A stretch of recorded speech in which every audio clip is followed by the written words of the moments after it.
music. Great. Hello, everyone, and a very warm welcome. My name is Harry Coulter-Pinner. I am the Executive Director here at IPPR, and it is my pleasure to welcome you all to this really important and timely event. When the government came to office just over 8 months ago, there was a set of really difficult challenges facing the Secretary of State and the government. The first is a growing crisis of economic inactivity. So too many people locked out of the labour market, often with the potential to work, but without the support to get back into work. Secondly, of course, rising poverty and deprivation, particularly amongst young people and pensioners, with trends that were going in the right direction, going in the wrong direction. And the third is higher levels of economic insecurity. So even with people in work, we've got too many in low pay, low productivity jobs. So a really difficult set of challenges. And over many years, IPPR has made the case for reform, that if you can reform the social security system, the way our labour market works, you can deliver better outcomes. So we have talked about a higher minimum wage, we've talked about stronger worker rights, we've talked about a reformed job centre offer that supports people into work, and a more generous income floor for when people need it. And this new Labour government has started to tackle some of those issues, and I'm sure Liz will talk about that at length in her speech. The worker rights agenda, a high minimum wage already put into place, and of course the Disability Green Paper looking to ramp up support.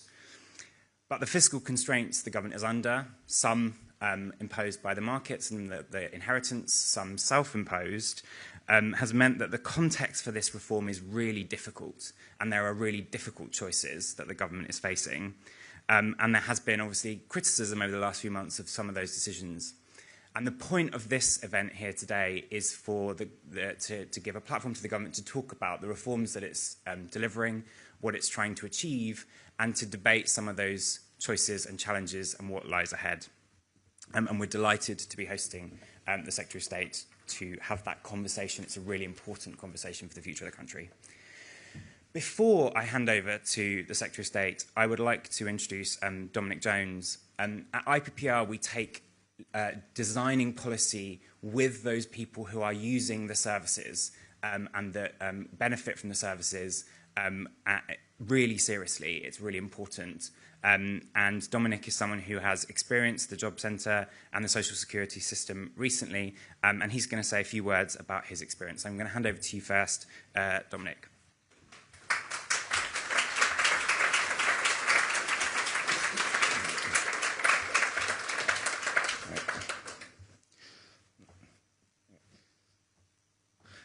Hi, I'm Dominic, and I'm here with Connor, who's just over here. We're from the Streatham Job Centre. I'm here to talk to you today about my story with how I found working and just life in general, really. I won't take too much time. At age 9, I was diagnosed with having autism and ADHD. It was an isolating time for me because as a kid, you're just focused on trying just to make friends and just be a kid. So being diagnosed with a mental health difficulty really adds to the pressure of just trying to live a normal life.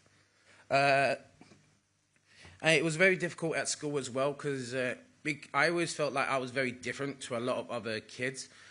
So it was a very isolating time, and I would always get bullied, whether it was by the teachers or by the other students, because I started going to go to mainstream school, which didn't work because I was there for maybe 2 years, and then I was pulled out because my dad saw that they weren't teaching me anything. So my dad got me reading and writing within 6 weeks, which is funny because he's not his teacher. He just literally works for McDonald's, or he did at the time.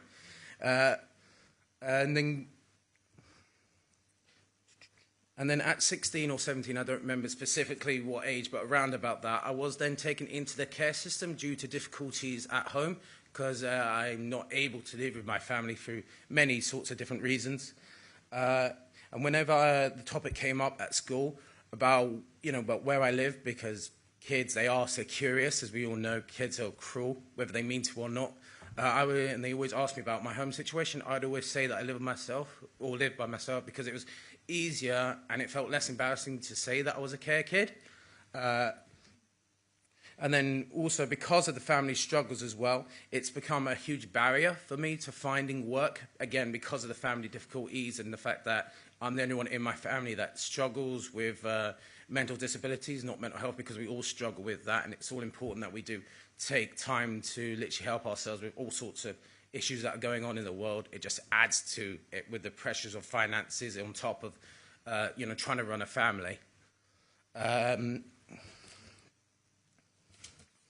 My first job was actually during the pandemic. So for a lot of people, the pandemic was a horrible time, but I guess you could say it was okay for me, which is, I'm sure I'm the only person you're ever going to hear that from. I was actually working for a large supermarket in the warehouse, which I really love that job. It didn't last too long, unfortunately, because it was only like a temporary contract. Back then, it was horrible, like nobody knew what was going on, especially during lockdown. Then in the year after, I worked for a bar in Victoria, which doesn't exist anymore. It's their fault for firing me,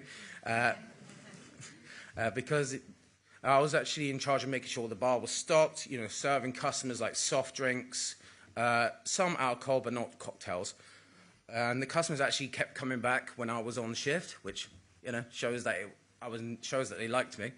Probably why they don't exist anymore, because the customers didn't come back. But for many reasons, I have struggled to stay in employment, where it's the lack of connect, where, again, with my needs, I find it difficult to tell employers, because although we've got the disability confident, where, they're guaranteed to give you an interview if you meet the criteria, if you got it, there's legal loopholes that, I can't remember what they are at the top of my head, but there's legal loopholes that literally says, if you tick a box and says you've got disabilities, they don't have to hire you. Which is why I always, when the menu comes down, I always say I haven't, just because it puts you on the same level. Because they say they will hire you or will consider you, they won't discriminate against your disability, but they literally do. It's literally written into like a loophole that they literally do it all the time. It's like subconscious.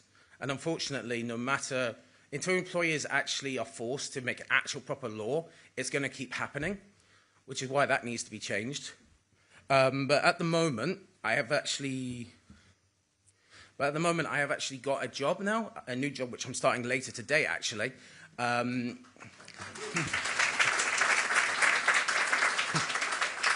It's for a catering company called the Clink Project, which I'll go into that in just a second. Basically, it's going to be £15 an hour, so, not too bad, for 120 hours. In total, and the shift later is actually at the Cyprus government, so it's like no low-class job, it's like high-end. It's going to be front of house, interacting with people, which, I love that. Like I say, I've got 5 years of customer service. The dream job is obviously something in retail, like, all sorts. I won't name them just in case you're not allowed to, because, yeah.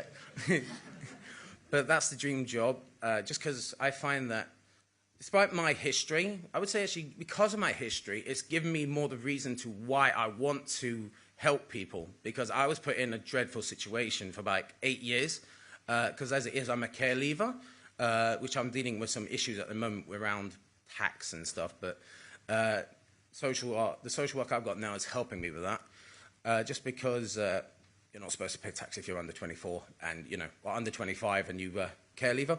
But the job that I've got is, it's called the Clink Project. It was set up 14 years ago, for those of you who do not know, in a women's prison in Highdown, or in Downville, in Belmont, Sutton area. The idea was that women would come out of prison with qualifications that these places would give them, and then they'd be able to go into the industry they come out, be in the industry so that they're able to support themselves, which I think is a brilliant idea. And it got so popular that they had literally opened up a training kitchen in Herne Hill, and I was one of the first lot that went there. So it was a 3-month program. It's 5 qualifications. I can't remember the names. It was level 2, and it also included working in the kitchen, like butchering chickens, flaking fish, as well as doing baristing front of house, because we would actually serve people on the industrial estate, as well as people from the office. That's literally what this job is. It's from them. So it's 120 hours guaranteed. You can work when you want to, which is very nice. I've already told them I'm taking July off. But I would say that what's helped a lot is actually my work coach, Beverly, who Connor here is in charge of.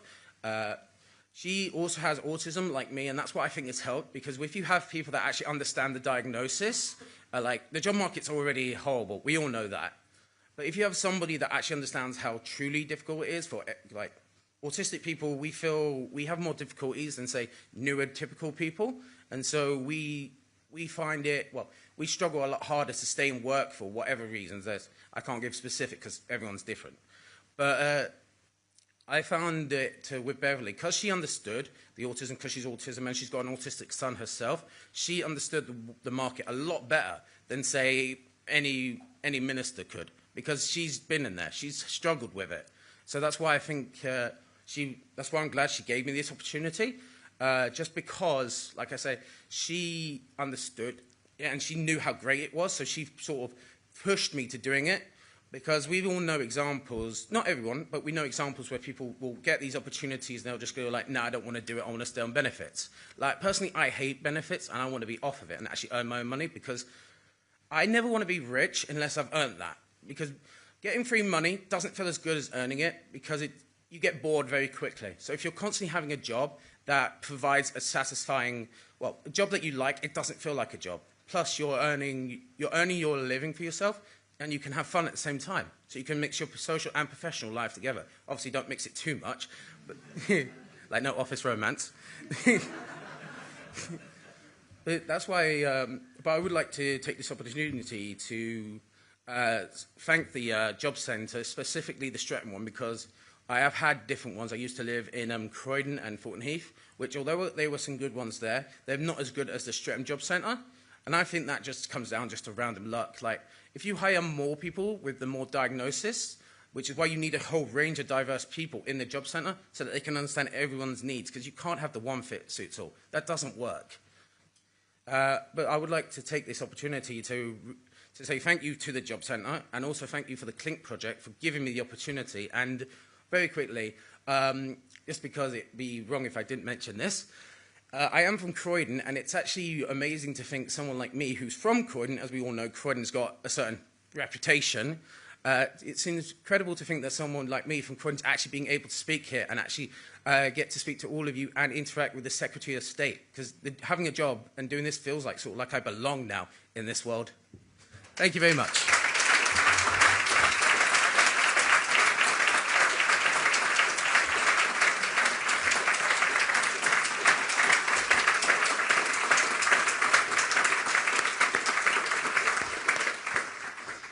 Congratulations, Dominic. You absolutely do belong, and thank you so much for coming and speaking to us today. It's a really great way to kick off today's event, so congratulations and good luck in the new job.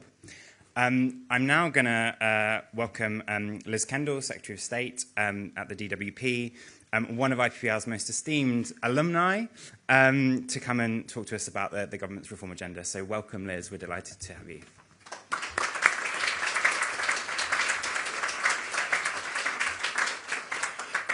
Thank you, Harry. I'm very grateful to my former employer, IPPR, for hosting us today, and to all of you for taking the time to come along. I'm especially grateful to Dominic for sharing us his experiences, and I thought that was really important for us to hear today about the benefits that work brings to you, the struggles you've faced, and your ambitions and hopes for the future.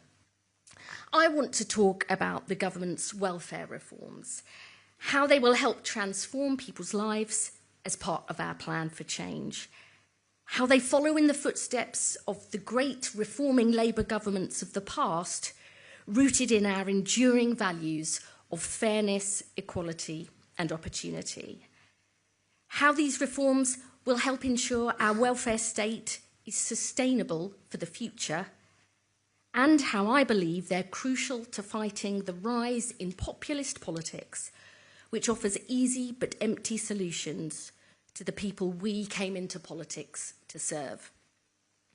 Now, getting Britain working is central to the government's plan for change. It's vital to delivering higher living standards in every part of Britain. And it's vital to achieving the #1 mission of this government, which is growing the economy. But getting Britain working is about so much more than this. It's about giving people the dignity and self-respect that we know good work brings, the purpose and belonging that Dominic spoke about so powerfully. It's about improving the health of the nation, because we know good work is good for people's mental and physical health and can help reduce pressure on the NHS. And getting Britain working is critical to driving down child poverty and ensuring every child starts school ready to learn, perhaps the single most important step to transforming equality and opportunity in this country. And the scale and urgency of our task is there for all to see. Nearly 1 in 10 people of working age are now on at least one sickness or disability benefit. A near record 2.8 million people are out of work due to long-term sickness. 1 million young people are not in education, employment or training. That's more than 1 in 8 of our young people, with all the long-term consequences this brings for their future health, job prospects and earnings potential. And 300,000 people with health conditions are falling out of work every single year, piling up even greater problems for the future. And the result is millions of people who could work written off and denied the chance to build a better life, with all these challenges far worse in parts of the Midlands and the North, whose economies were decimated in the 80s and 90s when whole industries closed, and who have never been given the investment support and opportunity they need to recover. And taxpayers have been left paying billions more on the cost of Conservative failure, with the benefits bill for sickness and disability up 20 billion since the pandemic and set to rise by a further 18 billion by the end of this Parliament unless we change course. And the truth is, it doesn't have to be this way. We are the only economy in the G7 whose employment rate still hasn't returned to pre-pandemic levels. And spending on sickness and disability benefits in most other comparable countries is either stable or falling since the pandemic, yet ours continues to inexorably rise. There is nothing Labour about accepting the cost of this economic, but above all social crisis, paid for in people's life chances and living standards. And there is nothing inevitable about Britain's future path if we have the courage and conviction to act. We must start shifting so much spending on the costs of failure to investing in the jobs, skills and public services that people need to build a better life. And this requires leadership and it requires reform. Now, the truth is, welfare reform is never easy and it is rarely popular, perhaps especially for Labour governments. But no responsible Labour government can resile from taking decisions because they are too difficult, because this is not good enough for the people we came into politics to serve. So we will reform the welfare state, just as great reforming Labour governments have done in the past, changing it to meet the social and demographic challenges of today and tomorrow, and delivering the fairness, equality and opportunity people need and deserve. Now, we know change is possible because we've done it before. Take the fight for women's equality in the 80s, 90s and noughties. It was Labour women MPs and trade unionists who campaigned for and then legislated to transform opportunities for women. We changed the world of work with rights to maternity pay. We invested in childcare with the first ever national childcare strategy and thousands of Sure Start children's centres. We delivered active employment support with the groundbreaking New Deal for lone parents, transforming women's participation in the workplace and their equality, independence and freedom through work. We must now bring the same focus, energy and commitment to doing the same for sick and disabled people, reforming the welfare state to offer them the same rights and chances to work as anybody else. When the welfare state was created, average life expectancy was 65, and the most common cause of illness and death was infectious diseases and accidents. Now, average life expectancy is around 80, and 1 in 7 babies born today is likely to live to 100. Back then, disability was the exception.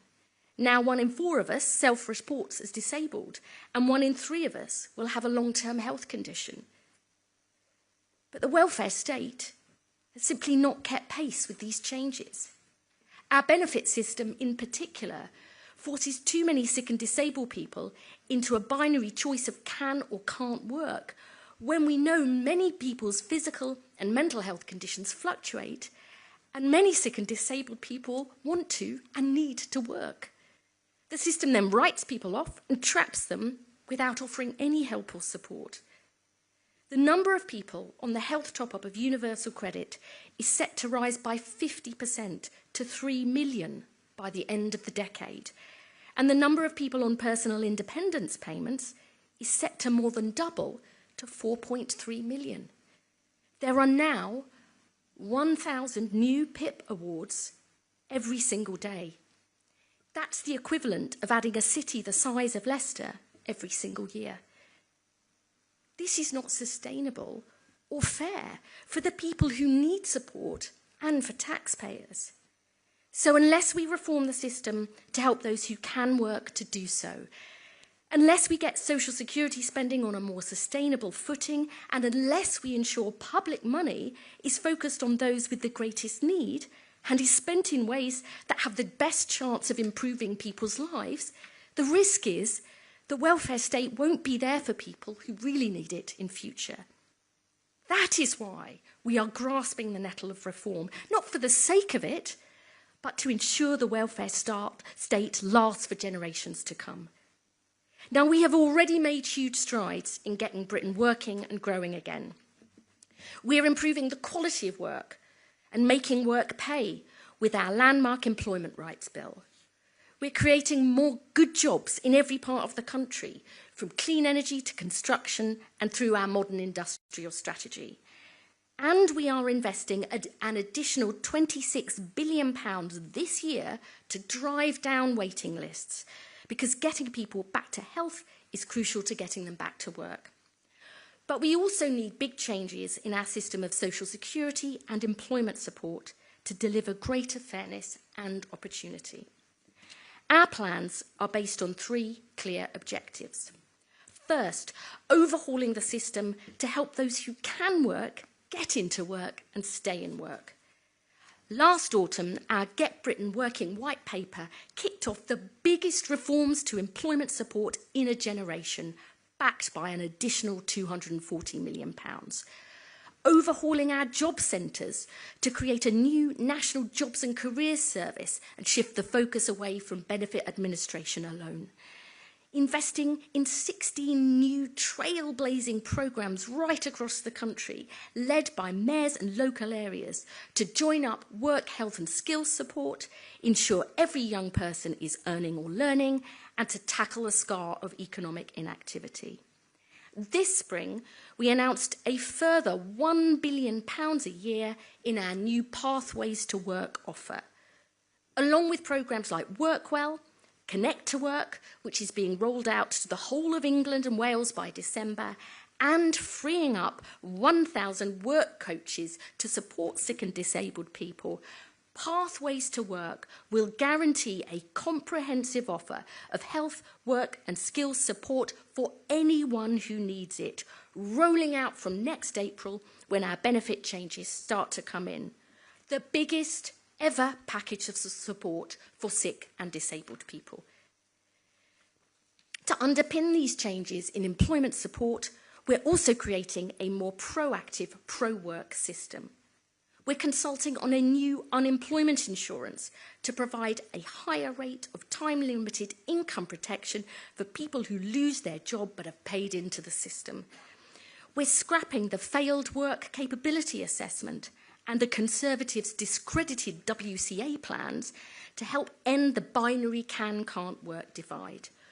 We are reforming universal credit to encourage people to find work and not stay on benefits, reducing the health top-up for new claims from April 2026, alongside active help to find work, and bringing in a sustained above-inflation increase to the standard allowance in universal credit for the first time ever, delivering a cash increase of £725 a year by the end of the Parliament. We're introducing a new right to try work by legislating to guarantee that work in and of itself will never lead to someone being called in for a benefit assessment, to give people the confidence to take the plunge and try work. To underpin our youth guarantee, we're consulting on delaying access to the health top-up in universal credit until someone is aged 22, with the savings reinvested into work support and training opportunities. And we will support employers to recruit and retain more disabled people with health conditions through our Keep Britain Working review, led by the former boss of John Lewis, Sir Charlie Mayfield. The second objective of our plans is to protect those who cannot work. Those with the most severe, lifelong conditions that will never improve and who can never work will have their universal credit protected, including young people aged under 22. And we will guarantee they will never be reassessed in future, removing totally unnecessary stress, anxiety and uncertainty. To improve trust, we will also fundamentally overhaul our safeguarding approach to ensure all our processes and training are of the highest possible quality and to protect and support vulnerable people. Our third objective is to focus personal independent payments on those with higher needs and to review the PIP assessment to ensure it is fair and fit for purpose. I know the concerns that have been raised about our proposals. I am listening carefully to all the points people raise.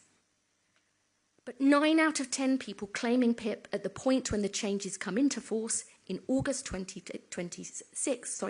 2026 will not be affected by the end of the Parliament.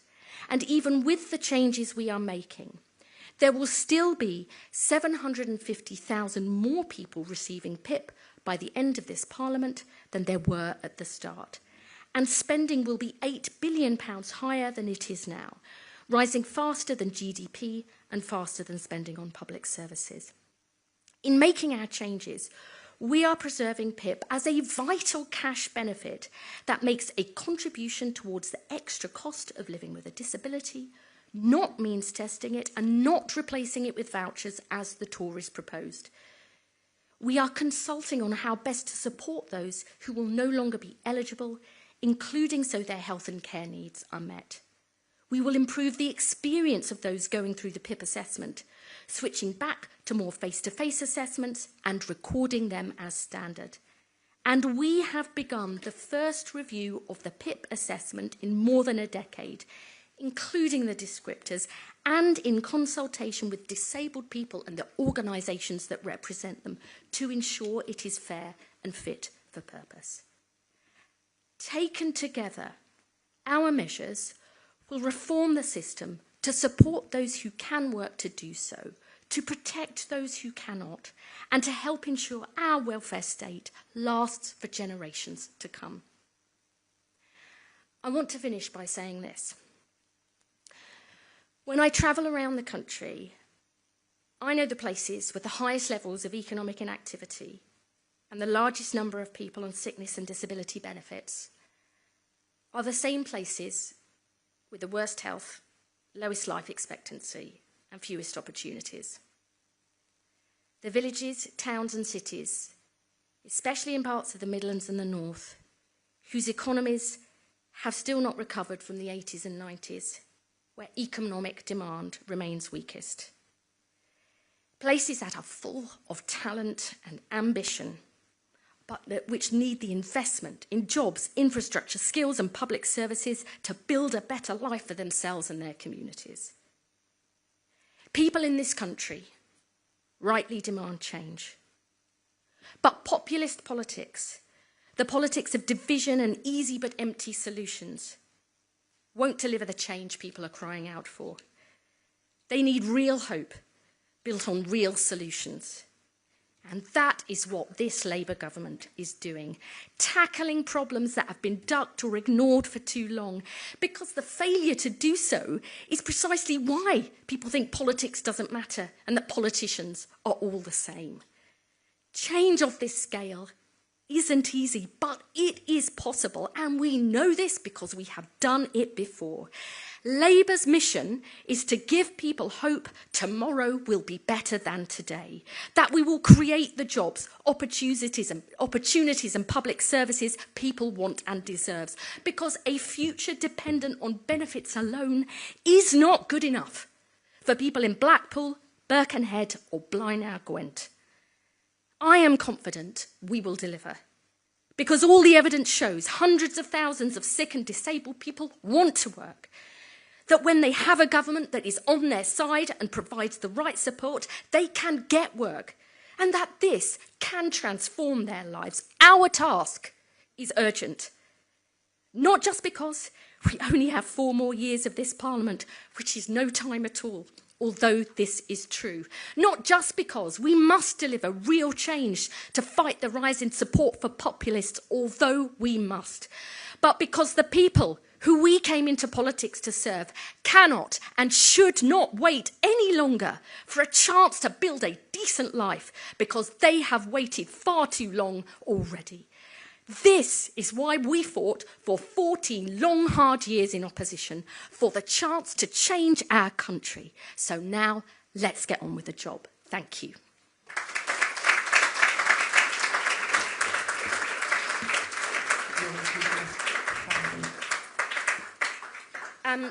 Now, before I take questions, we're going to hear from more of the people that we've been able to support. A lot of young people are finding it difficult to find work. They may have barriers such as mental health. If I had to say something to young people is don't give up, even if they knock you down 100 times. It will be there, the opportunity, and you just have to not give up. I got very depressed because I had been out of work for quite a few years. Going into the job centre, I spoke to the young lady and she basically said, the NHS wants you, they need you. It opened up the biggest door possible. Job centres are very good places for disabled people to come. Many of them have health needs varying from severe physical disabilities through to mental health disabilities. As a disabled person myself, who started their working life in 1988, I feel that I have the appropriate experience, knowledge, empathy and understanding in order to be able to help other people. Not having a job had an effect on my confidence. On a bad day, really low, sad, cry, you just don't feel like you're worth anything. But I spoke to my work coach, I got the right support. Now I'm doing work experience, so from work experience, this could definitely lead on to getting myself a job, starting a career. At the moment, I'm very positive. I had a few jobs here and there, but I was never really able to sort of hold one down. My starting point, speaking to my disability support officer, and then from there, it was just kind of a real turning point in terms of what I could do. Most important lessons I think I've learned throughout my whole story: don't let a condition define the person that you are and you want to be.